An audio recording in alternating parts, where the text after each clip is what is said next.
मंत्र पाठ। ओम सहनावतु सहनौ भुनक्तु सह वीर्यं करवावहै तेजस्विनावधीतमस्तु मा विद्विषावहै। ओम शांति शांति शांति।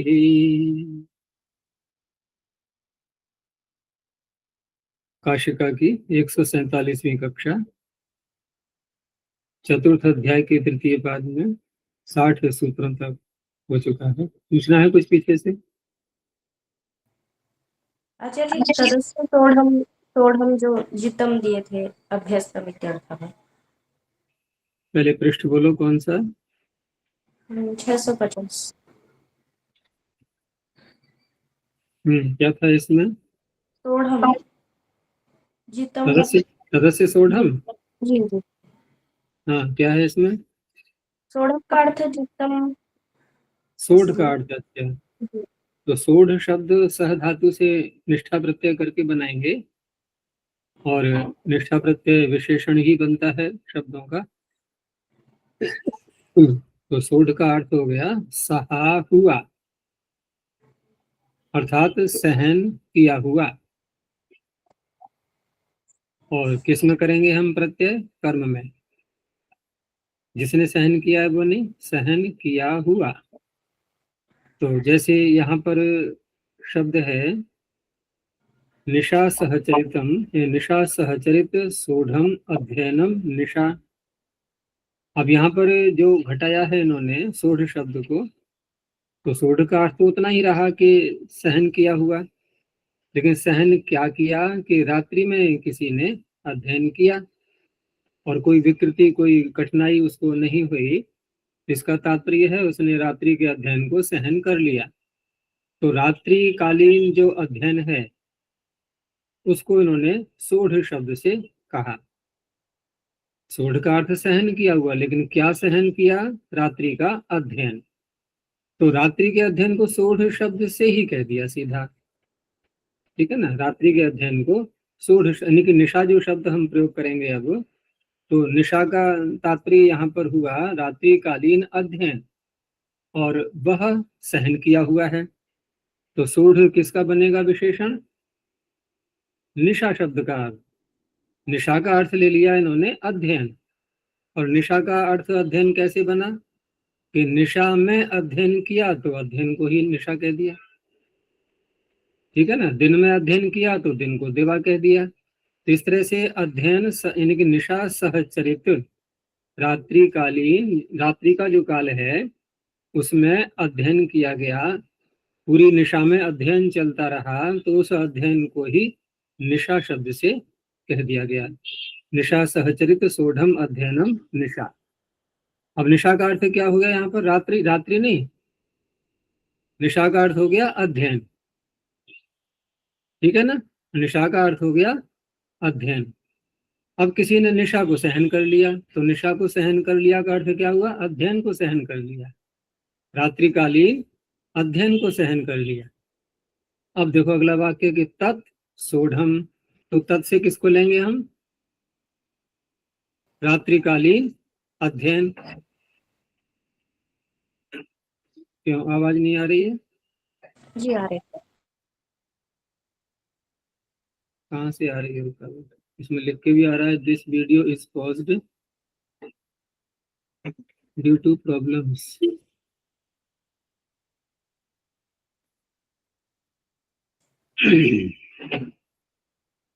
सिग्नल तो पूरे आ रहे हैं।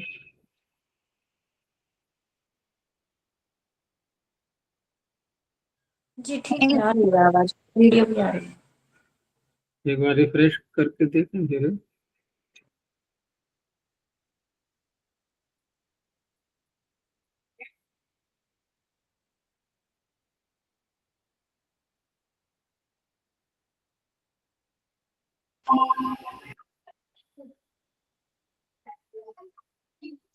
अब देखो अब आ रही है ठीक तरह से। जी आ रही है।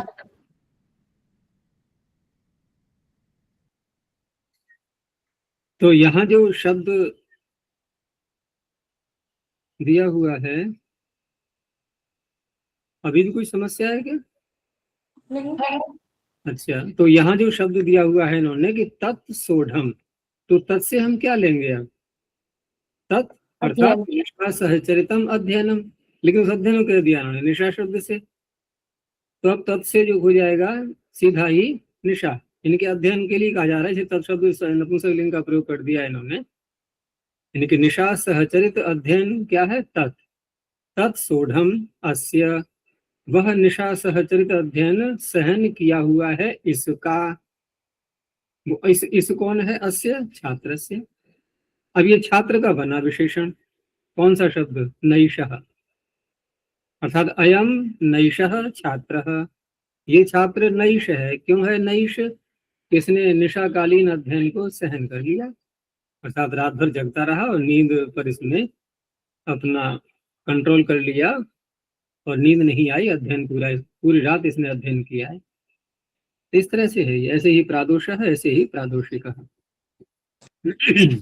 अच्छा जी, अगले ही पृष्ठ पर दूसरा वाक्य में जो सत्ता भवत्यर्थो गृह्यते न जन्म तत्र जैसे 51 पृष्ठ पर।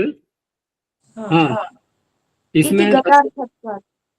हाँ, इसमें तत्र भव का अर्थ करते समय यहाँ जो इन्होंने कहा था कि भव अर्थ में प्रत्यय होता है, तो भव अर्थ को यहाँ किस तरह से लेना है? इनके भव का अर्थ है होने वाला।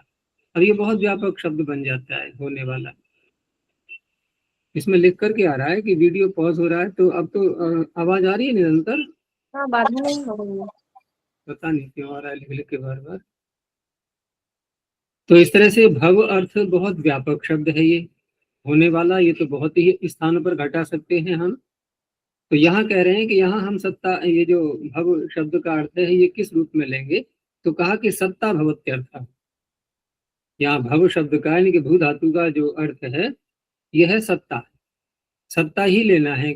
और अन्य जो व्यापक अर्थ लेते हुए अन्य भी अर्थ जो समाविष्ट हो सकते हैं, उनमें से जन्म को नहीं लेना। ठीक है ना, जन्म को इसलिए नहीं लेना है कि यहाँ जन्म न जन्म, क्योंकि इसके लिए सूत्र आ चुका है तत्र जाता है। ठीक है ना, तो जात जन धातु से ही बनता है, तो तत्र जाता है में तो जन्म अर्थ आ गया। अब ये भव अर्थ में हम जन्म शब्द को, इनके जन्म होना, इसको नहीं लेंगे।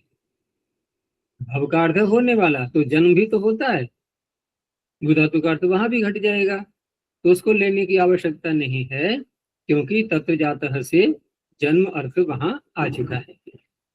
इसलिए अब क्या रह गया? मात्र केवल सत्ता होना, बस।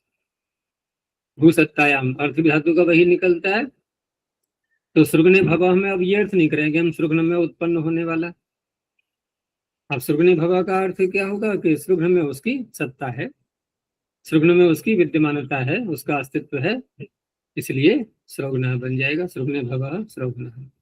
अच्छा जी, गतार्थत्वात् यह जात अर्थ गत है, ऐसे। हाँ, गतार्थत्वात् का अर्थ है गतः अर्थः यस्य, जान लिया गया है अर्थ जिसका।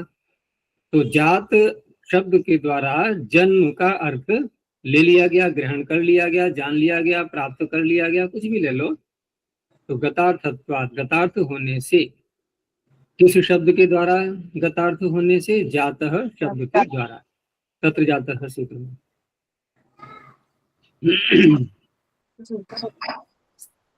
तो आगे देखते हैं, आगे 61वां सूत्र।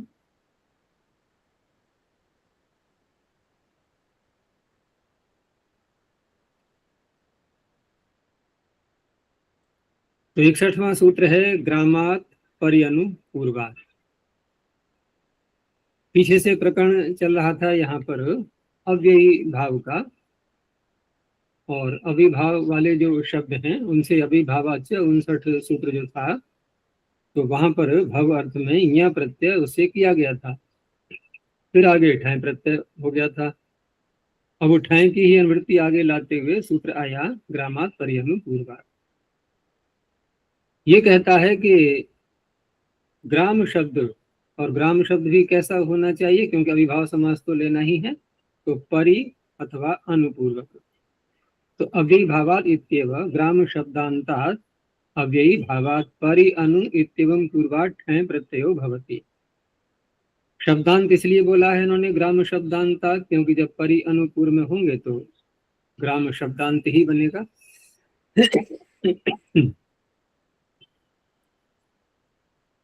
तो तत्र भवः इत्येतस्मिन् विषये अणोपवादः, अण का बनेगा ये अपवाद, और अपवाद इसलिए बनेगा क्योंकि सामान्य रूप से अण की ही प्राप्ति हो रही थी। तो पारिग्राम से पारिग्रामिकः और अनुग्राम से बन जाएगा अनुग्रामिकः। तो इनका परि का और अनु का समास करते ही हैं हम अविभाव समास से। परि का उससे हो जाता है अपपरि बहिरंचवः पंचम्या, और अनु का भी अनुर्यत समया।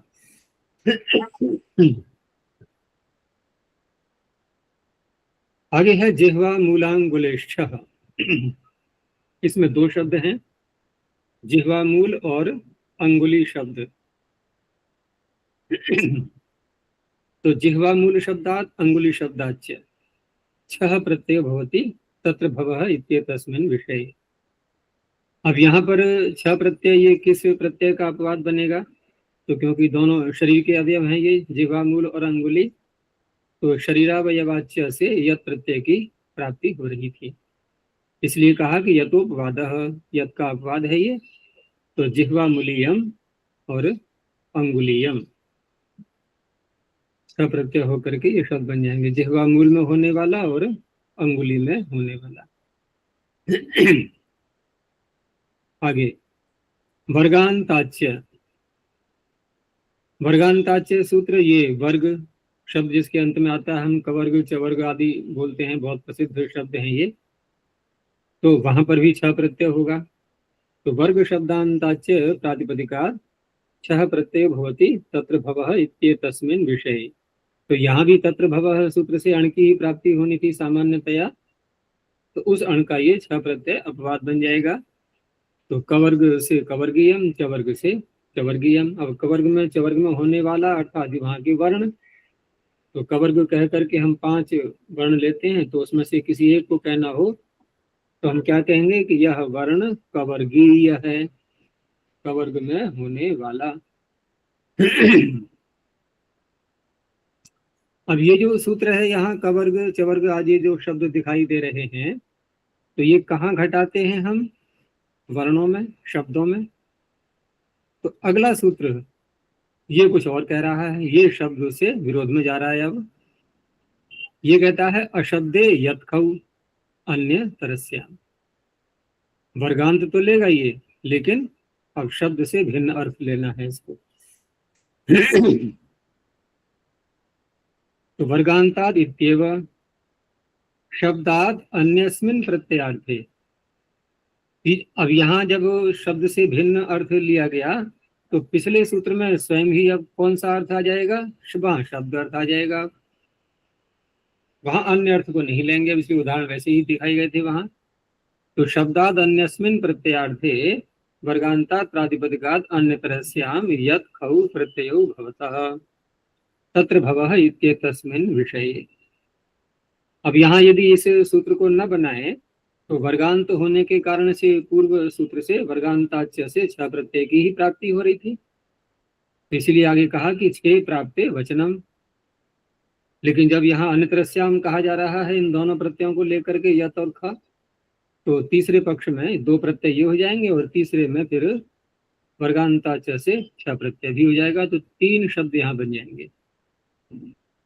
तो वासुदेव वर्ग शब्द है, वर्गांत है ये। तो वासुदेव वर्गीय यत हो गया, वासुदेव वर्गीण ख हो गया, और वासुदेव वर्गीय छह प्रत्यय हो गया। अब यहाँ वर्ग से अर्थ क्या होगा? एक पूरा एक समुदाय, एक समूह बन जाता है, जिसमें किसी एक व्यक्ति को हम अपना प्रतिनिधि के रूप में स्वीकार कर लेते हैं, उसको मुखिया या प्रधान के रूप में मान लेते हैं। तो उसके अंतर्गत जो भी व्यक्ति हैं उसमें सम्मिलित होने वाले, वो सब उस वर्ग के कहलाएंगे। ऐसे ही युधिष्ठिर वर्गीय, युधिष्ठिर वर्गीण, युधिष्ठिर वर्गीय। और शब्द इति किम, तो पिछला सूत्र है ही, वहां छह प्रत्यय ही होगा, कवर्गीयो वर्ण। आगे कर्ण ललाटात कनलंकारे,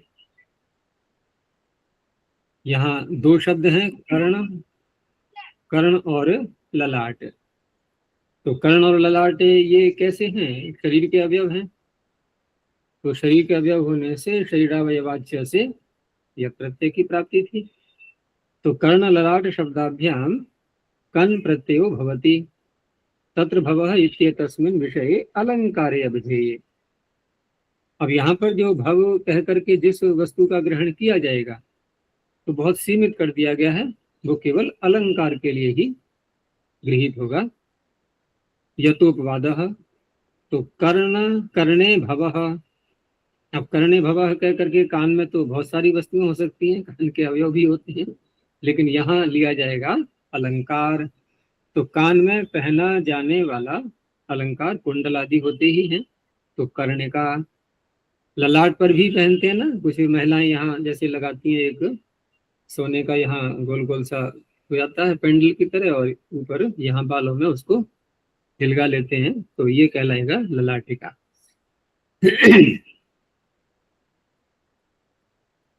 तो कर्णिका ललाटिका, यहाँ बाद में स्त्रीलिंग का प्रयोग किया गया है, तो टाप करके प्रत्ययस्थात से टिकार भी कर लेंगे। अलंकार की, अब अलंकार अर्थ न लेकर के कुछ और लेना है, कान में होने वाला कोई रोग है या मान लो मल भरा हुआ है इस प्रकार से, तो वहां कर्ण्यम या कान का छिद्र उसको भी कह सकते हैं। ऐसे ही ललाट्यम, यहाँ फिर शरीराविवाच्य से यह प्रत्यय हो जाएगा। अब यहाँ तक जो हम तत्र भवः सूत्र से चले थे और भिन्न भिन्न सूत्रों से भिन्न भिन्न प्रत्यय हमने देख लिए भवार्थ में, लेकिन भवार्थ अभी समाप्त नहीं हुआ है, आगे चलेगा अभी।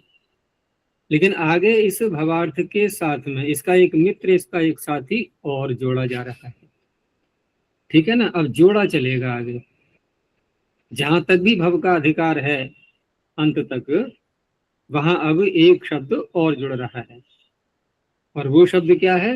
व्याख्यान, ठीक है ना। अब हम जोड़े से बोलेंगे भव व्याख्यान, भव व्याख्यान, भव व्याख्यान, ऐसे करके अर्थ बोला जाएगा आगे के सूत्रों में। तो पीछे जो तत्र भव था उसका अधिकार कहाँ तक दिखाया गया था? ये जो सूत्र आगे आएगा तो से पहले पहले तक अण दिव्या।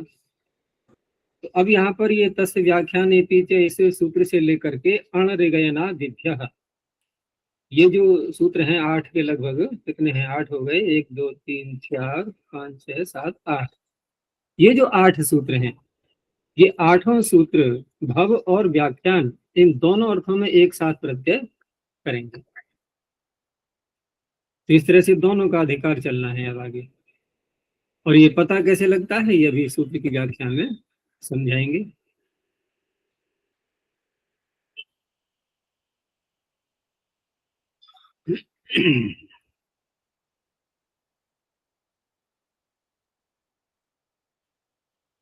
तो सूत्र आया तस्य व्याख्यान इति च व्याख्यातव्य नामनः। एक एक शब्द को पहले लेते हैं। पहले व्याख्यान शब्द को खोला इन्होंने, तो व्याख्यान शब्द का आवाज आ रही है? अब कोई बाधा हो तुरंत बता देना। तो व्याख्यान शब्द का अर्थ किया इन्होंने कि व्याख्यायते अनेन इति व्याख्यान। तो क्या निकल रहा है अर्थ इसका? व्याख्या की जाती है जिसके द्वारा। तो कौन हुआ वो? व्याख्या करने वाला आचार्य। क्यों? व्याख्यायते अनेन, उसको भी ले सकते हैं ना, लेकिन यहाँ जो लेना है हमें व्याख्यायते अनेन। तो कोई ग्रंथ लिखते हैं तो ग्रंथ के द्वारा व्याख्या की जाती है, ठीक है ना, ग्रंथ के द्वारा व्याख्या होती ही है। तो इस तरह से वो विषय पूरा बन गया, व्याख्यायते अनेन इति व्याख्यानम। अर्थात जो विषय जिसका व्याख्यान किया जाएगा तो वो हो जाएगा व्याख्यायते अनेन, उसके द्वारा किसी विषय को प्रतिपादित किया जा रहा है। अब उसका कोई नाम भी होगा, ठीक है ना। जैसे इसमें जो उदाहरण आएंगे सुप्तिंग आदि, तो उनका कोई नाम भी तो होगा। जैसे सुपों की व्याख्या की गई या तिंगों की व्याख्या की गई, कोई ग्रंथ लिखा गया, तो व्याख्यातव्य नाम कौन होगा? सुप या तिंग आदि, ये जो शब्द हैं ये व्याख्यातव्य नाम हो गए। तो व्याख्यान शब्द और व्याख्यातव्य नाम नाम ये भिन्न भिन्न हो गए। व्याख्यान तो हो गया वो पूरा विषय है, लेकिन उसका नाम यदि नहीं लेंगे तब भी ये सूत्र नहीं लगेगा, उसका नाम भी हमें साथ में लेना है, उसी से प्रत्यय करना है। ये क्यों ऐसा कहा गया है ये बताएंगे आगे कि व्याख्यातव्य नाम कहने की आवश्यकता क्यों पड़ी। तो व्याख्यायते अनेन इति व्याख्यानम, यहाँ तक बात हो गई। फिर कहा कि व्याख्यातव्यस्य नाम। अब व्याख्यातव्य वो कौन है? व्याख्यान करने योग्य, जिसकी व्याख्या की जाएगी, सुक्ति आदि जो विषय है, ठीक है ना, व्याख्यातव्य नाम हो गए वो। अब सूत्र में तस्य शब्द आ रहा है तो तस्य को जोड़ेंगे हम व्याख्यातव्य नामना, क्योंकि ये भी व्याख्यातव्य नामना है। ये जो सूत्र में आ रहा है ये कौन सी व्यक्ति है? ये पंचमी का एक वचन है, ठीक है ना, ये तो प्रकृति हो गई जिससे हमें प्रत्यय करना है। तो तस्य इति षष्ठी समर्थात, वो षष्ठी समर्थ होना चाहिए वो प्रकृति। तो तस्य शब्द कहेगा यहाँ पर व्याख्यातव्य नाम के लिए। तो तस्य इति षष्ठी समर्थात व्याख्यातव्य नामना प्रातिपदिका। और ये जो व्याख्यान शब्द है यहाँ पर तस्य व्याख्यान, तो ये कौन सी व्यक्ति है? ये सप्तमी है, व्याख्याने, ठीक है ना, व्याख्याने। वो तो अयादेश होकर या का लोप हो गया, व्याख्याने। तो व्याख्याने अभिधेय, ये अभिधेय बन जाएगा, यथा विहितम प्रत्ययो भवति। तो ये तो कितने का अर्थ कर लिया हमने? तस्य व्याख्याने व्याख्यातव्य नामना। इतिचा को छोड़ दो, अभी इतिचा का अर्थ नहीं किया है हमने, अभी यहाँ तक का अर्थ हो गया। अब यहाँ तक का अर्थ होने के बाद अब जो आगे इन्होंने कहा है व्याख्या में तत्र भवेच, ये कहाँ से ले आई? तो तत्र भवेच ये लाए हैं ये इतिच शब्द से, ठीक है ना, इतिच शब्द से। देखो कहीं कहीं पर केवल च बोल देते हैं ये पीछे की बात को लेने के लिए, और जिसके साथ में च बोला जाता है, जिसके साथ में च बोला जाता है उस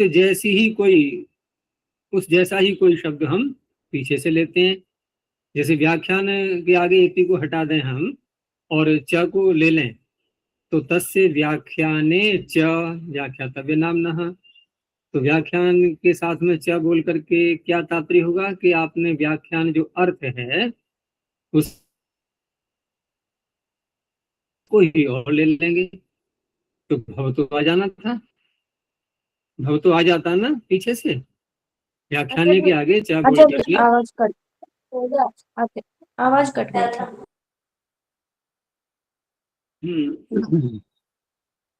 मेरा आवाज कट रही है। च से अर्थ क्या लेना है? हाँ, व्याख्याने के आगे हम इति को हटा दें यदि और केवल च को बोल दें तो स्वयं अर्थ करो ना, क्या अर्थ बनेगा फिर कि व्याख्याने और च, व्याख्यान अर्थ में और किसी भी अर्थ में। तो और किसी भी अर्थ में हम भव को ले सकते हैं, भव अर्थ तो आ जाएगा ना। फिर भी जो इति शब्द कहा गया है, अब इति से हम क्या लेते हैं, क्या ग्रहण करते हैं, बताना जरा। इति शब्द जो सूत्र में आता है तस्मिन इति, तो स्वरूप का निर्देश लेते हैं ना, शब्द का जो शब्द पीछे बोला उसके स्वरूप का निर्देश ले लेते हैं। तो यहाँ इति कह करके पाणिनि ये कहना चाह रहे हैं, देखो ये सारी समस्या आ क्यों रही है कि यहाँ समर्थ व्यक्तियां दो बताई जा रही हैं।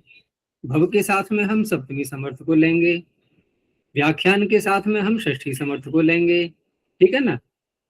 तो यहाँ पर यदि हम इति को हटा दें केवल च बोलें तो भव तो आ जाएगा, तत्र नहीं आएगा। तत्र नहीं है, तत्र को लाने का सारा ये परिश्रम हो रहा है, उसी के लिए पाणिनि ने इति शब्द को बोला। अब इति कह करके आचार्य क्या कहना चाह रहे हैं कि ये जो शब्द है ना पीछे हमारा तस्य व्याख्यान, दोनों को मिला लो, समूह को पूरा, अर्थात समर्थ विभक्ति और अर्थ इति, ऐसा जो हमने कहा ऐसा ही आप च से ऊपर से और ले लो। अब दोनों चीजें ली जाएंगी, तत्र भी और भव भी। इसीलिए व्याख्या में अंत में लिखा है तत्र भवेच, नहीं तो भवेच कहते तत्र कहां से आ गया। हो गया स्पष्ट। इति कह करके तस्य व्याख्यान, इस पूरे की ओर संकेत दिया जा रहा है कि समर्थ व्यक्ति और अर्थ ऐसा ही आपको पीछे से भी लेना है, ये तात्पर्य है। अब देखो आगे, ये स्वयं खोला है इन्होंने अब कि वाक्यार्थ समीपे चकारः श्रूयमाणः। वाक्यार्थ, वाक्य लेना है, अब शब्दार्थ नहीं। देखो शब्दार्थ क्या था, व्याख्यान। ये व्याख्यान एक शब्द हो गया, इसका अर्थ क्या है, व्याख्यान। तो यदि हम केवल शब्दार्थ लें तो इति की आवश्यकता नहीं थी, ठीक है ना। च के साथ लेकर के हम भव को भी ले सकते थे, लेकिन इन्होंने जो यहाँ चकार दिया है, ये इति बोल करके वाक्यार्थ को पूरा लिया है इन्होंने। वाक्य क्या है, तस्य व्याख्यान इति, तस्य व्याख्यान इति। तो वाक्यार्थ के समीप चकार श्रूयमाण हो रहा है। तो अब क्या करना है हमें, इस चकार से हमें पूर्व अनुवृत्ति के रूप में भी वाक्यार्थ ही लेना है पूरा। तो वाक्यार्थ लेने के लिए पूरा वाक्य ही लेना पड़ेगा। तो पूरा वाक्य क्या है, तत्र भवः, ये पूरा वाक्य हो गया। तो वाक्यार्थ समीपे चकारः श्रूयमाणः पूर्व वाक्यार्थम एवं समुच्चिनोति। वो कौन सा वाक्य है जिसका अर्थ लेना है कि तत्र भवः इति। इस तरह से यहाँ से लेकर के आगे के सूत्रों में अब 8 सूत्रों तक ये तत्र भवः और तस्य व्याख्यान, व्याख्यान ये दोनों ही चलेंगे अब। तो भव और व्याख्यान ये दोनों अर्थों में ये सूत्र प्रत्यय करेंगे। अब उसको यहाँ भी घटा लो कि सुपाम व्याख्यान, ये पहला अर्थ दिखा दिया इन्होंने।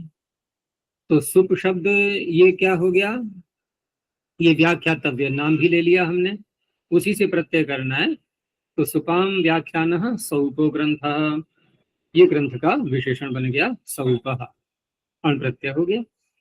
और तिंगाम व्याख्यानो ग्रंथः तैंगः, ठीक है ना। ऐसे ही कृत प्रत्यय, तो कृताम व्याख्यानः कार्तः, तो सौपः तैंगः कार्तः, ये तो हो गए व्याख्यान अर्थ में। अब भवर्थ में भी हम सप्तमी समर्थ से, तो सुप्सु भवम सौपम, अब क्या अर्थ है इसका बताओ। सुपो में जो होता है, हाँ, सुप हो गई 21 प्रत्यय, उसमें से किसी एक को ले लिया हमने, वो क्या है सौप।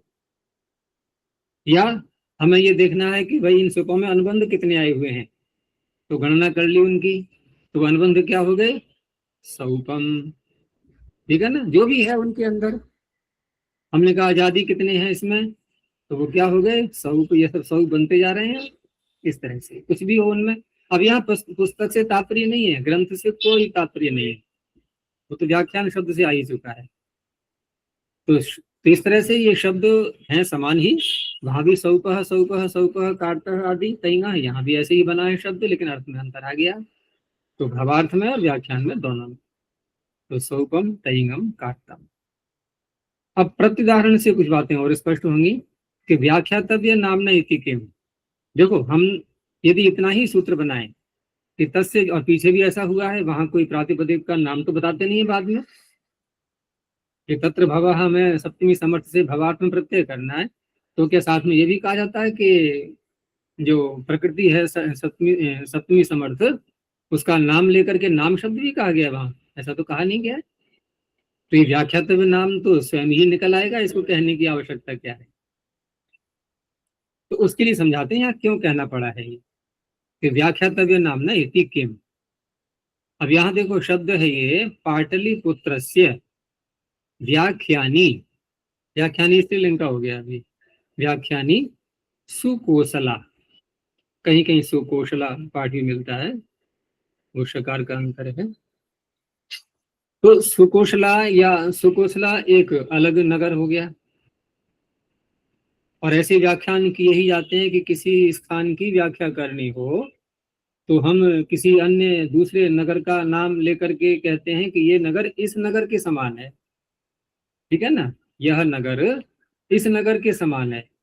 तो यहाँ पाटलिपुत्र की व्याख्या करने के लिए आश्रय किसका लिया गया, सुकोसला का। तो सुकोसला के द्वारा पाटलिपुत्र की व्याख्या की जा रही है। व्याख्या करने वाला तो कोई और है, व्याख्या करने वाला तो कोई मनुष्य हुआ, लेकिन उससे कहा गया भाई पाटलिपुत्र के विषय में समझाओ हमें कैसा है ये, उसका वर्णन करो। अब जिससे वर्णन किया जा रहा है, जिस व्यक्ति को बताया जा रहा है, उसने सुकोसला को देखा हुआ है पहले से, और दृष्टांत भी वैसा ही देते हैं जिसमें कि जो सुनने वाला है सामने वाला वो भी समझता हो उस विषय के लिए। तो उससे पूछा तुमने सुकोसला देखा है कि हाँ देखा है।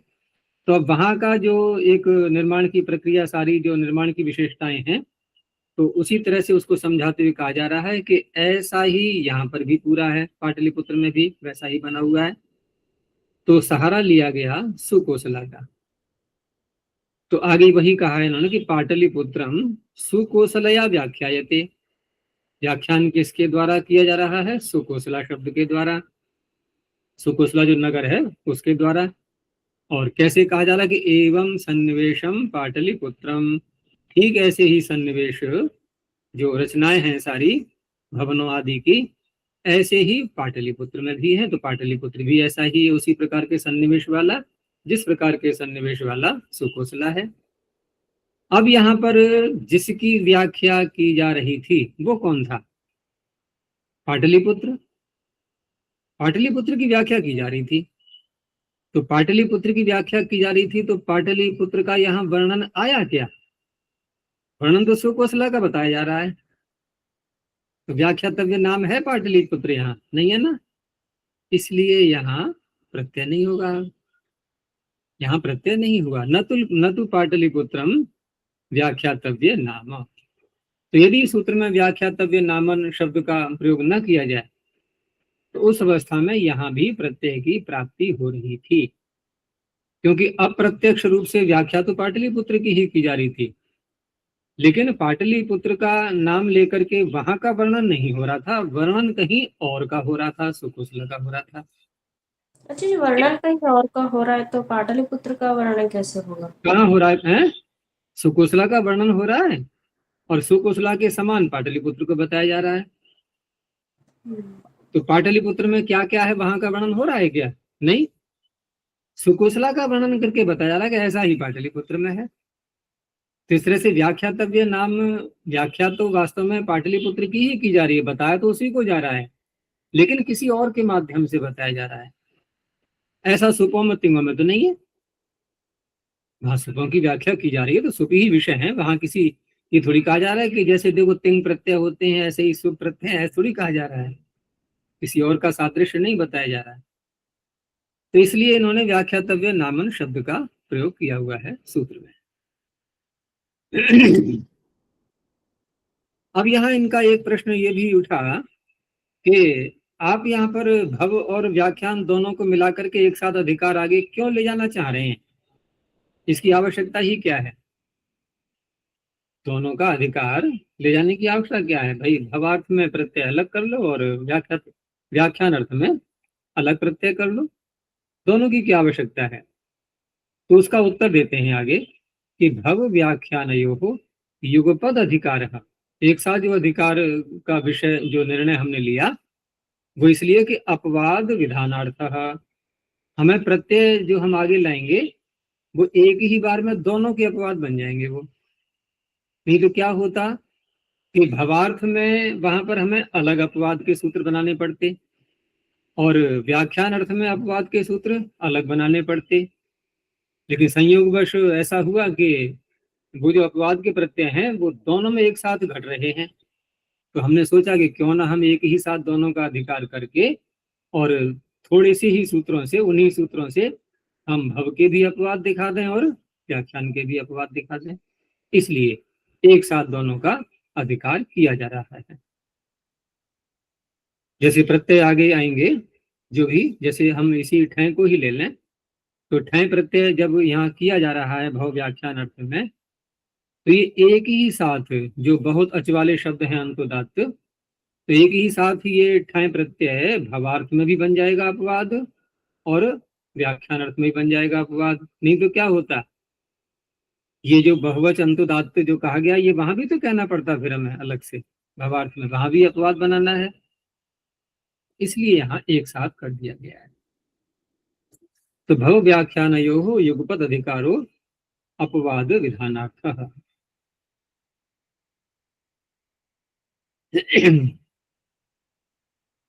आगे जो इन्होंने लिखा है कृत निर्देशौ ही तौ, तो कृत निर्देशौ ही तौ जो दिया हुआ है यहाँ पर, कि जैसे तत्र भवः सूत्र दिया, और दूसरा फिर तस्येदम, ये जो सूत्र आगे आएगा, तस्येदम तो आएगा अभी, और तत्र भवः पीछे आ ही चुका है।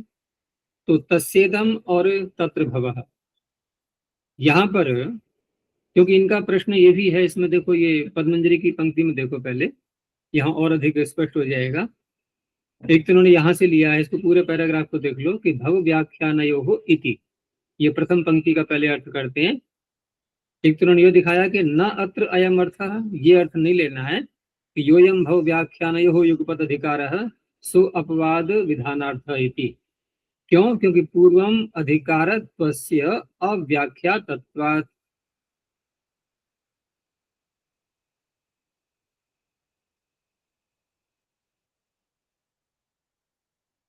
इसमें कुछ छूट रहा है लगता है मुझे, कि भव और व्याख्यान का जो एक साथ अधिकार किया गया है, ये अपवाद विधान के लिए, अर्थात ये अर्थ यहाँ पर नहीं है, क्योंकि पूर्वम अधिकारत्वस्य अव्याख्यातत्वात् तस्मात् भव व्याख्यानयोः युगपत् अधिकारो अयम न तु अणादीनाम अर्थ निर्देशः इत्यर्थः।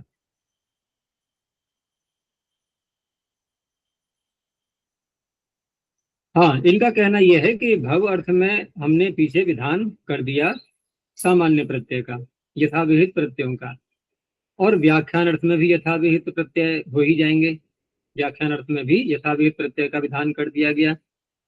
तो यहाँ पर अणादियों का जो अर्थ निर्देश किया गया है, भव अर्थ और व्याख्यान अर्थ, उसके लिए यहाँ पर ये दोनों का अधिकार सम्मिलित नहीं किया गया है, अपितु उद्देश्य है उसका जो अपवाद प्रत्यय है उनका विधान करने के लिए। तो किमर्थो अधिकार है, अर्थात अधिकार किस लिए है? तो उत्तर दिया कि अपवाद विधानार्थः, अर्थात अणादीनाम च अयम अर्थ निर्देशः कस्मान् न भवति। अणादि प्रत्ययों का किन किन अर्थों में हो रहे हैं ये, तो हम उस अर्थ निर्देश को ही क्यों न स्वीकार कर लें कि भव अर्थ में और व्याख्यान अर्थ में ये प्रत्यय होते हैं।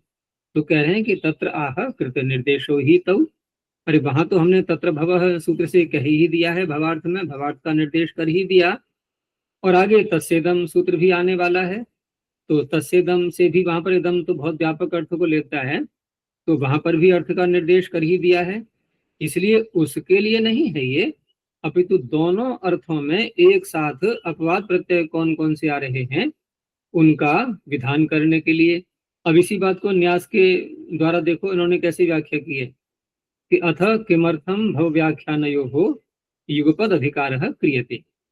तो उत्तर दिया इत्याह भव व्याख्यानयोः इत्यादि इस पंक्ति के द्वारा, अर्थात ठयादीनाम, ठयादीन, ठयादीन से तात्पर्य जो आगे सूत्र में ठय आ रहा है और आगे और भी प्रत्यय आएंगे अपवाद के, तो ठय आदीन अपवादान अत्र अभिधास्यामि। आचार्य सोच रहे हैं कि ठय आदि जो अपवाद प्रत्यय हैं उनका हम कथन करेंगे। इत्येवं अर्थो युगपद अनयोः अधिकारः। न्यास की पंक्ति थोड़ी ज्यादा स्पष्ट होती है, कहीं कहीं पद्मंजरी में जटिलता भी आती है और कुछ इसमें अशुद्धियां भी बहुत आ गई हैं पुस्तक में। तो इस तरह से ठय आदि जो आगे अपवाद के प्रत्यय आ रहे हैं, ठीक है ना, इनका कथन करेंगे हम, इसलिए दोनों का एक साथ अधिकार किया गया है। अब यहाँ प्रश्न करते हैं कि ननु किम उच्यते, ये आप कह क्या रहे हो? आप कह रहे हो अपवाद विधानार्थ इति, तो ये क्यों, हम ऐसा क्यों न मान लें कि न पुनः प्रकृतानाम अणादीनाम प्रत्ययानाम अर्थ निर्देशः, अर्थात अण आदि जो प्रत्यय हैं, प्रकृत का तात्पर्य पीछे से चले आ रहे हैं प्रकरण के अनुसार, जिनको यथाविहित प्रत्यय कहते हैं, तो प्रकृतानाम अणादीनाम प्रत्ययानाम, उनका ये अर्थ निर्देश यहाँ पर किया जा रहा है। यथा स्याद, यानी कि वही क्यों न स्वीकार कर लिया जाए कि भव में, भव अर्थ में और व्याख्यान अर्थ में जो यथाविहित प्रत्यय हैं उनका विधान होता है, ऐसा क्यों न मान लिया जाए। तो कहा वो तो हमने पीछे कह ही दिया है तत्र भव सूत्र के द्वारा, और आगे तस्येदम भी आने वाला है, जो शेष सारे अर्थ बचेंगे दम के अंतर्गत आने वाले भव से अतिरिक्त, वो सब वहां आ जाएंगे, तो उनके लिए यहाँ पर अधिकार नहीं किया जा रहा है। इत्यतः आह कृत निर्देशौ ही तौ इति, अर्थात कृत निर्देशौ ही तौ अर्थौ। तो एक तत्र भव इति, तत्र भव से तो भव अर्थ ले लिया, और दूसरा जो व्याख्यान अर्थ है ये कहाँ पहुंच जाएगा, ये तस्सेदम में पहुंच जाएगा। जैसे सुपों का व्याख्यान, तो सुपों का व्याख्यान तस्सेदम हो गया नहीं, सुपों का व्याख्यान, तो सुपाम इदम हो गया। तो व्याख्यान अर्थ ले लेंगे हम तस्सेदम से, और भवार्थ पीछे आ ही चुका है, तो उसके लिए यहाँ पर ये दोनों का अधिकार एक साथ नहीं है। इदम अर्थ के अंतर्गत जो बहुत सारे अर्थ आते हैं उनमें से व्याख्यान रूपी अर्थ को यहाँ लेकर के और भव के साथ में जोड़ करके एक साथ अपवाद के प्रत्ययों का विधान किया जा रहा है, अलग अलग करके। तो इस तरह से कृत निर्देश ही, तो उनका तो निर्देश हो ही चुका है, दोनों का, भवार्थ का हो गया, व्याख्यान का आगे आ जाएगा तस्सेदम में। लेकिन वहां ऐसे अपवाद तो नहीं बन पाएंगे दोनों के एक साथ, इसलिए यहाँ पर एक साथ अधिकार किया जा रहा है। आगे देखो, बहुवचो अंतोदात्ताठ हैं। अब ये अपवाद के सूत्र आने लगे। तो इसमें जो प्रकृति लेनी है बहुत अच्छे हो उसमें, और साथ में अंतोदात्त भी होना चाहिए।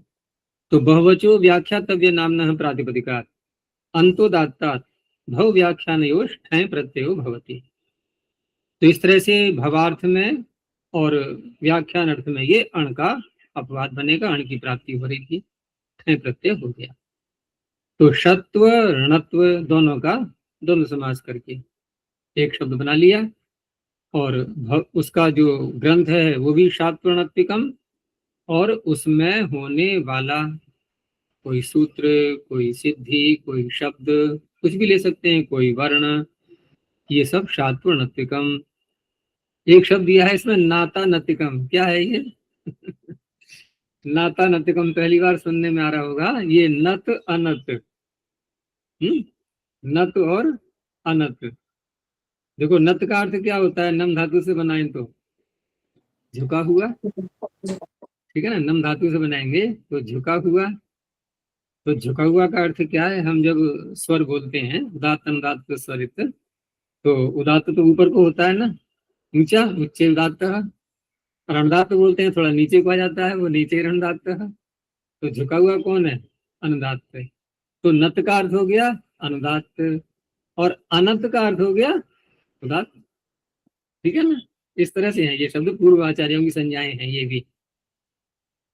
तो ऐसा उदात्त अनुदात्त का विषय जिसका व्याख्यान किया गया है जिस ग्रंथ में, वो नाता नतिका है या उनमें होने वाला कुछ भी, उसको कहा जाएगा। अब यहाँ समास करके इन्होंने दिखाया है, क्योंकि बिना समास के अंतुदात्त बनेगा कैसे ये, तो समास से यहाँ पर अंतुदात्त कर लिया है, द्वंद्व समास करके। समास स्वरेण अंतुदात्ता प्रकृतया, और बहुवचन वाली भी हो गई है। बहुवचन इति किम, तो बहुवच शब्द यहाँ इसलिए कहा गया केवल अंतुदात्ता ठे कहेंगे तो बहुत सारी प्रकृतियां आ जाएंगी, जैसे कि दो वच वाले भी शब्द इसमें आने लगेंगे फिर, जबकि दो वच वालों से आगे सूत्र आ रहा है वहां पर ठक प्रत्यय का विधान किया जाएगा। कौन सा सूत्र है वो, द्वैधृत ब्राह्मण, ये 72वां सूत्र, उसमें द्वैत शब्द आ रहा है प्रारंभ में। तो द्वैचश ठकम बक्षति, ठीक है ना, वहां पर ठक का विधान किया जाएगा, इसलिए यहाँ पर बहुवच ले लिया गया है। और एकाच प्रत्युदाहरियते, एकाच का बन जाएगा यहाँ पर प्रत्युदाहरण की, अगर हम बहुवच नहीं कहेंगे तो दोवच में तो कोई आपत्ति नहीं है, दोवच में तो ठक का विधान हो ही जाएगा। लेकिन सुप और तिंग आदि ये एक एक अच वाले शब्द हैं, तो इनसे जब हम प्रत्यय करने लगेंगे तो यहाँ बहुवच न कहने से उनमें भी ठैंग की प्राप्ति होने लगेगी, जबकि वहां पर हमें अण करना है यथाविहित प्रत्यय।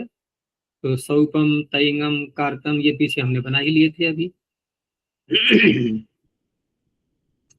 अंतुदात्तादित्य के अंतुदात्त नहीं कहा जाएगा तो अन्य प्रकार के जो शब्द हैं वो भी आ जाएंगे, जैसे कि संहिता शब्द है, तो संहिता शब्द का स्वर क्या रहेगा, सम उपसर्ग है ना यहाँ पर, और ही धा धातु से निष्ठा प्रत्यय करके जो संहित बनाते हैं, तो इस तरह से गतिरनंतरः, ये गतियां कहलाती हैं सारी, जो उपसर्ग होते हैं धातु के पूर्व लगते हैं।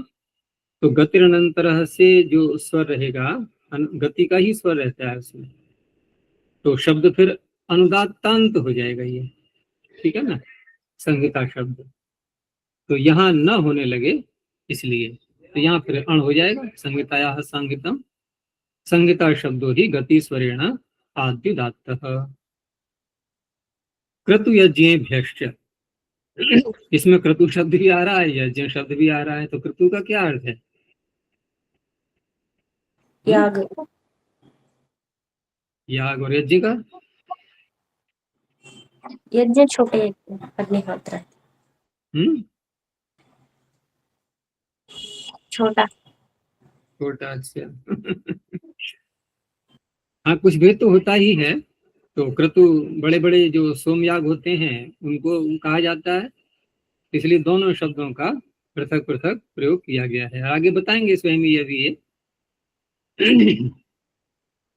तो बहुवचन का प्रयोग किया है क्रतु यज्ञेभ्यः, उससे यही पता लगता है कि ये स्वरूप से ग्रहण नहीं करना है हमें, है ना, क्रतु वाचक और यज्ञ वाचक। तो क्रतुभ्यः यज्ञेभ्यश्च व्याख्यातव्य नामभ्यः प्रातिपदिकेभ्यः भव व्याख्यानयोरर्थयोश् ठञ् प्रत्ययो भवति।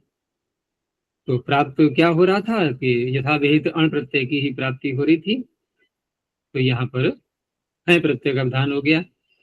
तो क्रतुओं में ले लिया पहले, जैसे अग्निष्टोम, अग्निष्टोमस्य व्याख्यानः अथवा अग्निष्टोमे भवः, इनके तत्र भवः, तो शब्द बन गया अग्निष्टोमिकः। अब यहाँ जो ठञ् प्रत्यय का विधान करने के लिए सूत्र अलग से बनाना पड़ा, तो यहाँ प्रश्न ये भी उठेगा कि अग्निष्टोम शब्द इसमें तो बहुवचन आ रहे हैं, तो बहुवचन आ रहे हैं तो पूर्व सूत्र से ही ठञ् हो सकता था, बहुवचन अंतुदात्ता ठञ्, बहुवचन है कि नहीं अग्निष्टोम शब्द। और फिर भी यहाँ पर जो उदाहरण दिए जा रहे हैं तो इसका तात्पर्य है कि ये अनंतोदात्त के लिए, ये अंतुदात्त नहीं है। पूर्व सूत्र में अंतुदात्त विशेषण लगाया गया था और ये अंतुदात्त नहीं है, ठीक है ना।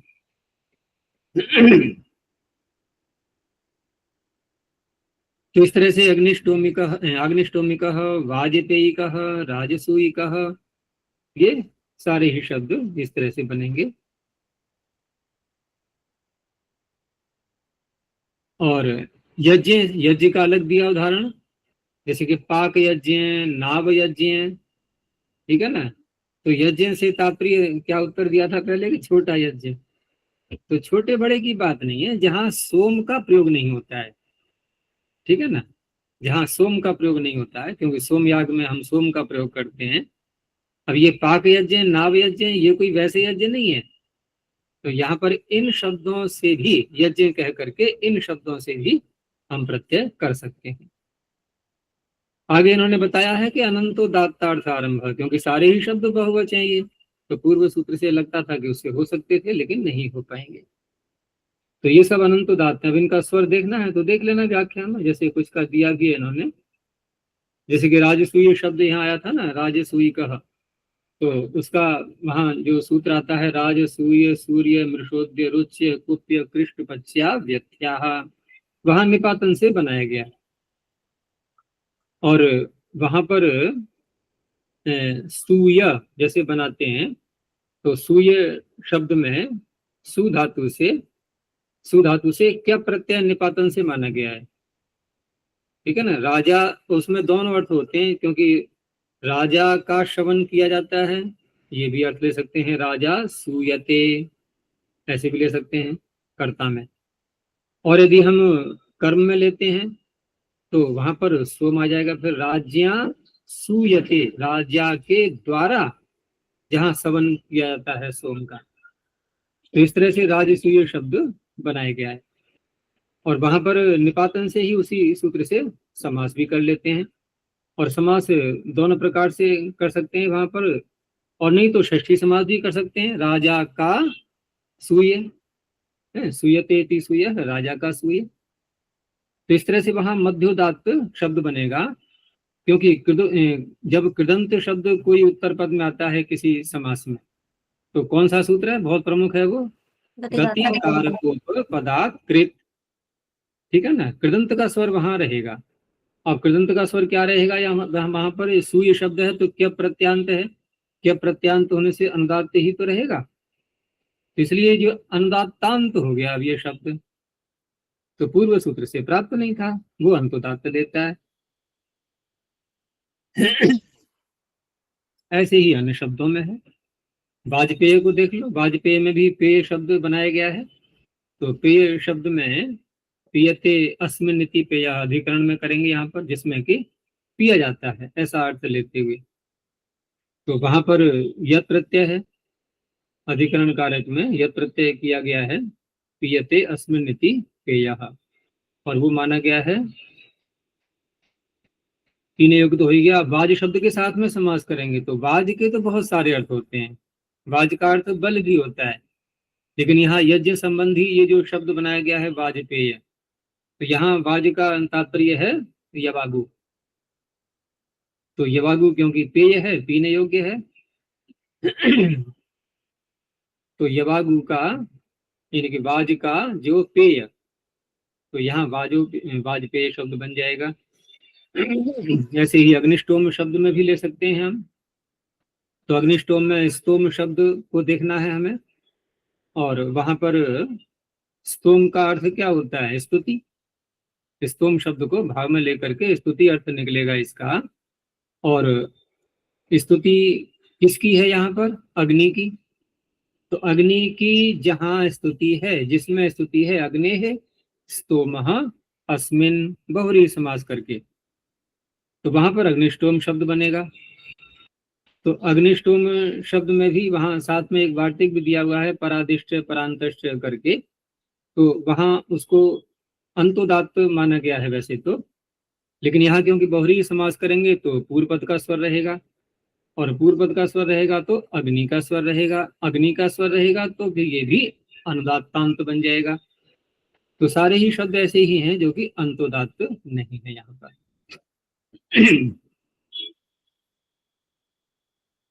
तो आगे अंत में कहा ये इन्होंने कि अनंतो दात्तार्थ आरंभ। अब ये कर्तु और यज्ञ शब्दों पर थोड़ा विचार किया। ये कर्तु शब्द बहुत व्यापक है और सभी प्रकार के यज्ञों को ले सकता है यदि अकेला आता है ये तो वही कहा कर्तुभ्य इत्यव सिद्धे यज्ञ ग्रहणम असोम यागेभ्योपि यथा स्यात्। जैसे पंचौधन आदि जो शब्द हैं ये जैसे यहाँ पाक यज्ञ का उदाहरण दिया था उन्होंने, पाक यज्ञ और नाव यज्ञ, तो यहाँ पर जो असोम याग है, ठीक है ना, जहाँ पर सोम का प्रयोग नहीं होता है, क्योंकि क्रतु तो बहुत व्यापक शब्द है ये, और सोम यागों की संख्या देखें तो बहुत मिलेगी। उसको जानना है तो पुस्तक मैंने बताया था एक बार कि अग्निष्टोम से लेकर अश्वमेध पर्यंत श्रौत यज्ञों का संक्षिप्त परिचय, जो कि रेवली से प्रकाशित है, पता नहीं वो उपलब्ध है कि नहीं है, और वो दोनों ही हो रहा है अब तो दोनों ही आचार्यों ने मिलकर के लिखा था उसको, मीमांसक जी ने भी, आचार्य विजयपाल जी ने भी, दोनों का सम्मिलित प्रयास है वो, ठीक है ना, दोनों ने मिलकर के लिखा है उसको। बहुत अच्छी पुस्तक है सामान्य ज्ञान के लिए, उसमें सारी शब्दावली जो भी पारिभाषिक शब्दावली है ना वो सब मिल जाती है उसमें। वहाँ पात्रों के प्रयुक्त होने वाले पात्रों के नाम, उन पात्रों के कार्य कैसे कैसे होते हैं, और फिर मंत्र जो बोले जाते हैं वो अलग अलग प्रकार के जो वर्गीकरण किए गए हैं मंत्रों के, इस क्रिया में ये मंत्र, इस क्रिया में ये मंत्र, उन मंत्रों के फिर नाम रखे गए हैं अलग प्रकार के, वो सब दिया हुआ है उसमें।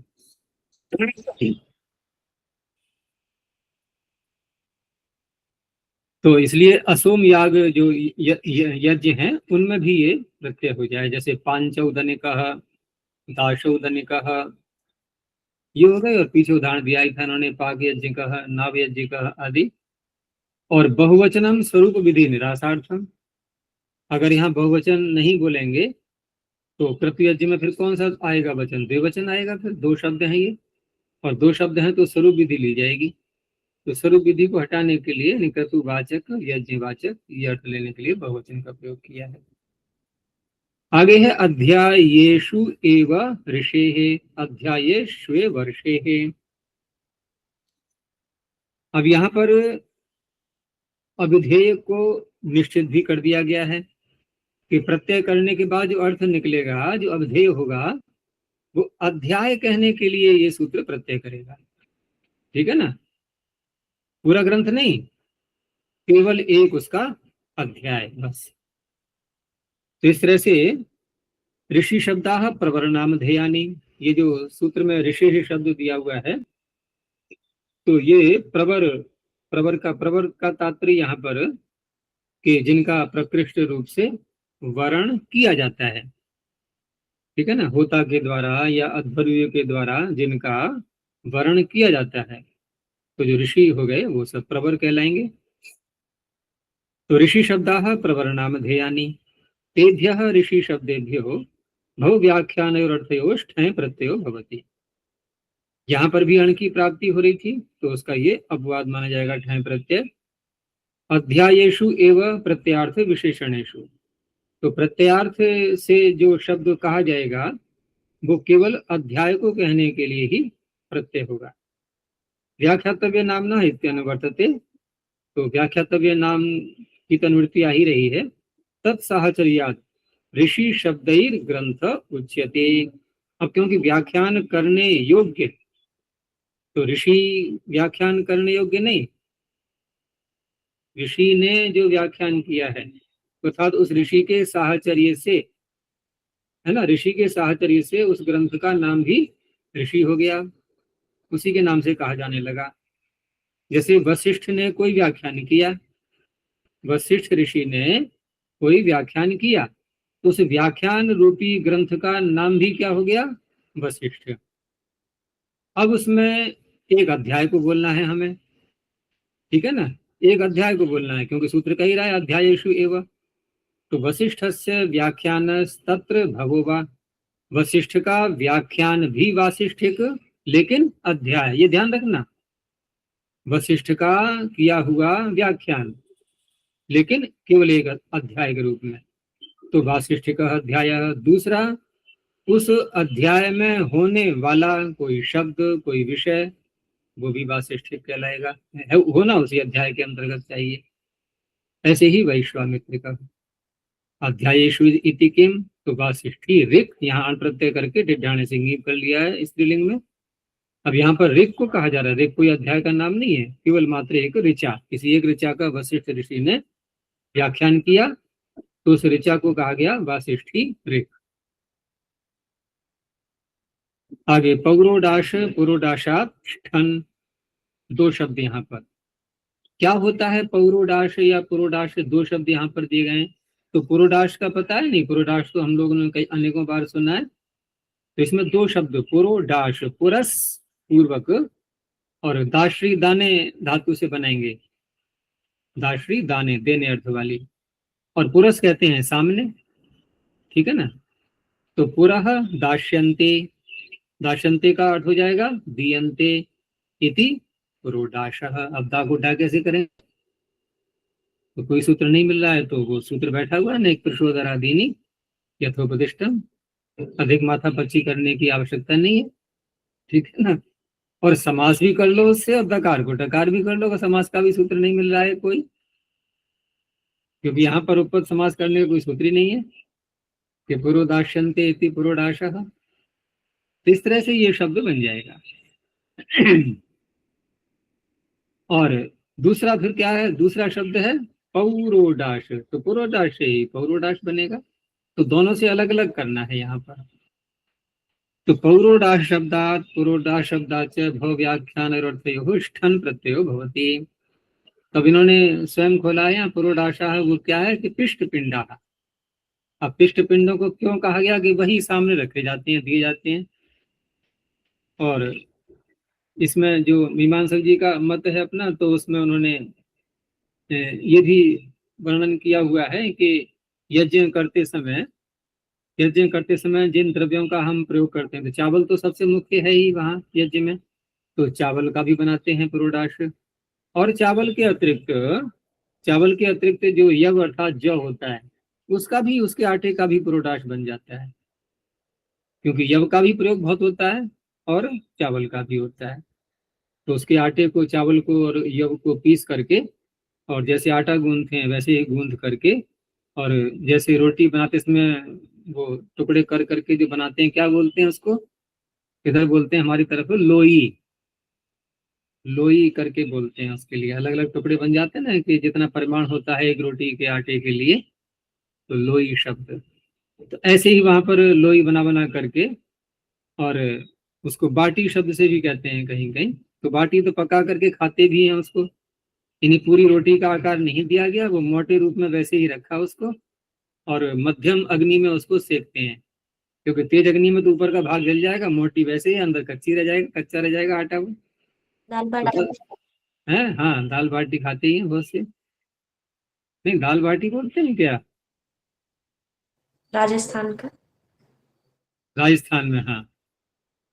और चूरमा, चूरमा भी जो है उसको घी डाल करके, और उसको जो है पीस करके तब खाते हैं। तो इस तरह से यहाँ यव का और चावल का वो पुरोडाश बन जाता है, और उसकी आहुतियां दी जाती हैं। तो पुरोडाशाह पिष्ट पिंडा, पीसे हुए आटे के जो पिंड हैं, अब उनका संस्कार करने वाला मंत्र, कौन से मंत्र को बोल करके आप उसकी आहुतियां दोगे या उसका संस्कार करोगे, पकाओगे, तो तेषाम संस्कार को मंत्र पौरोडाशा। तो दो शब्द अलग अलग हो गए ना। पुरोडाश का तो अर्थ हो गया पिष्ट पिंड, और पौरोडाश का अर्थ हो गया पुरोडाश के संस्कार का मंत्र। तो पौरोडाश मंत्र का वाचक बनेगा। अब यदि पुरोडाश का व्याख्यान या उसमें होने वाला, तो वहां पुरोडाश से हम प्रत्यय करेंगे, तो बन जाएगा पौरोडाशिकः। ठीक है ना। स्त्रीलिंग में क्योंकि शकार इत संजक है, तो नीश करके पौरोडाशिकी। और दूसरा है पुरोडाश, पुरोडाश से करेंगे तो आदि अच को वृद्धि तो हो नहीं पाएगी, स्ठन प्रत्यय है ना, इसलिए। तो पुरोडाश सहचरितो ग्रंथ, पुरोडाश व्याख्यान शब्द बोला गया है, तो पुरोडाश का व्याख्यान का तात्पर्य वो ग्रंथ का ही रूप ले लेगा। तो इसलिए पुरोडाशस्तस्य व्याख्यान तत्र भगोगा पुरोडाशिकः पुरोडाशिकी।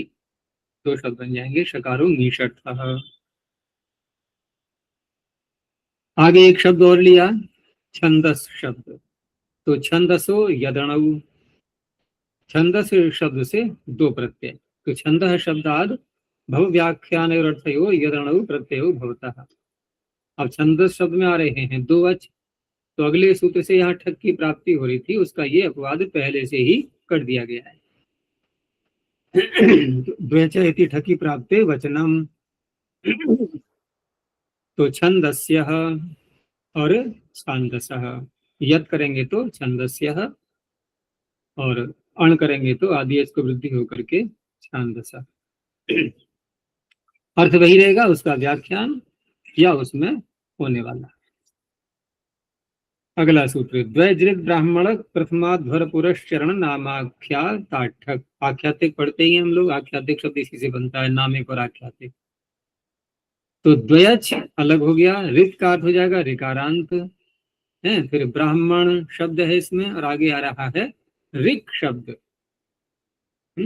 और फिर क्या है, प्रथम अध्वर पुरश्चरण नाम और आख्यात, ये शब्द है। तो द्वैजादिभ्य एक साथ बोल दिया, द्वैजादिभ्य प्रातिपदिकेभ्यो व्याख्यातव्य नामभ्यो भव व्याख्यान ठक प्रत्ययो भवति। अब यहाँ अपवाद अलग अलग प्रकार के बनेंगे, इसलिए अण आदि कह करके सभी को ले लिया है, कि जहाँ जो भी अपवाद बन रहा है वहां उस तरह से घटा लेंगे। जैसे दो अच वाले जो शब्द हैं वहां अण का अपवाद बन जाएगा। और जो भी बनता है उसको देख लेना। तो द्वैचस्तावत, जैसे इष्टि और पशु शब्दों से, तो अइष्टिकः पाशुकः। अब व्याख्यान और ये भावार्थ दोनों में से कुछ भी घट रहा हो वो घटा लेंगे, आवश्यक नहीं है दोनों ही घटें सर्वत्र। ऋकारांतों में चतुर्होत्री शब्द है, तो चतुर्होत्री से चातुर्होत्रिकः। यहाँ पर ऋकार से उत्तर ठा रहा है, तो इस सुप्तांतात का उगंत होने से का आदेश हो जाएगा। पंचहोत्री से पांचहोत्रिकः। ब्राह्मण शब्द सूत्र में अलग से लिया गया है, तो ब्राह्मणिकः। ऋक शब्द से बन जाएगा आर्चिकः, ऋच चकारांत है ये। और प्रथम से प्राथमिकः, ध्वर से आध्वरिकः, पुरश्चरण से पौरश्चरणिकः। अब इसमें नाम और आख्यात, यहाँ प्रश्न ये उठेगा कि नामन शब्द को अलग ले रहे हैं हम, और आख्यात को अलग ले रहे हैं भी अलग अलग देखा जाए तो। लेकिन अब प्रश्न ये बनेगा कि नाम शब्द का आपने ग्रहण क्यों किया? नाम में कितने अचे हैं? 2 अच हैं। तो 2 अच का कह तो दिया पीछे द्वच। प्रश्न तो बन रहा है ना। तो 2 अच होने के कारण से नाम का तो ग्रहण हो ही जाता। आपको केवल आख्यात बोलना चाहिए था। तो उसका उत्तर दे रहे हैं कि यहाँ जो हमने दोनों का ग्रहण किया है, यानी कि नाम को जो दोबारा बोला गया है द्वैच के अंतर्गत आ जाने पर भी, वो इसलिए बोला है कि केवल अगर हम आख्यात कहते तो नाम शब्द आ गया द्वैच में, बन जाएगा नामिकः, कोई आपत्ति नहीं है। आख्यात शब्द यहाँ बोल दिया तो आख्यातिका बन जाएगा, लेकिन दोनों को मिलाकर के नामाख्यातिका नहीं बन पाएगा। इसलिए संघात का ग्रहण करने के लिए है मुख्य, तो विग्रहित तो हो ही जाते। इसलिए क्या बोला इन्होंने? नामाख्यात ग्रहणम संघात विगृहीतार्थम।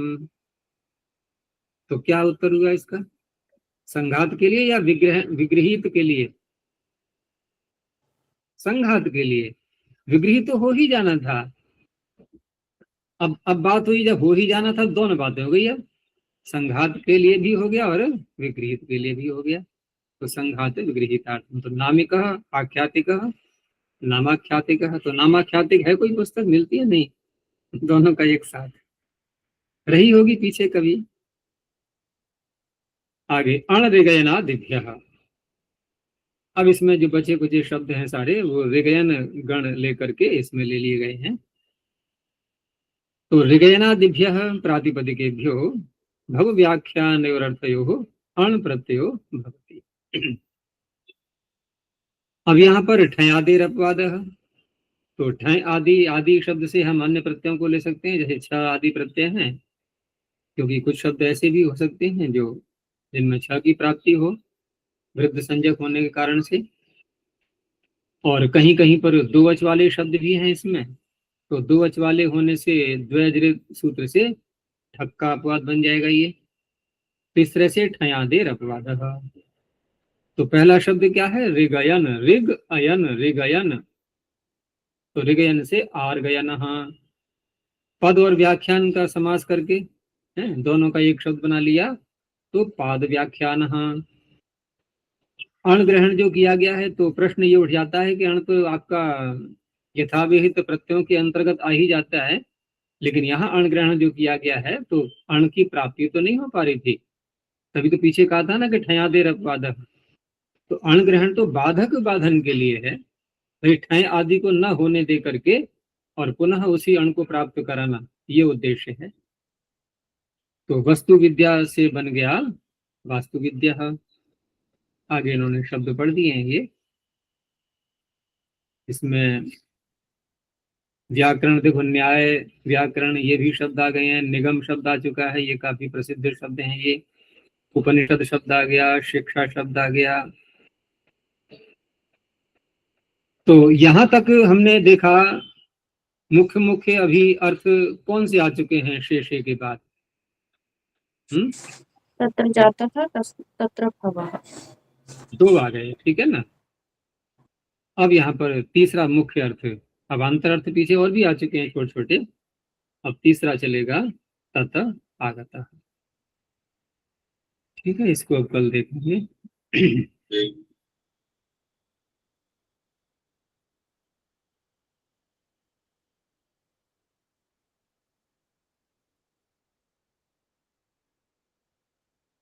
प्रणोध्वनि। ओ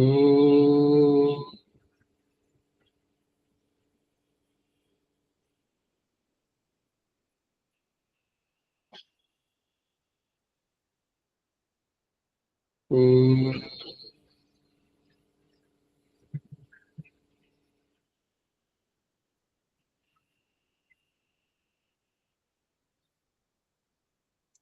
ओ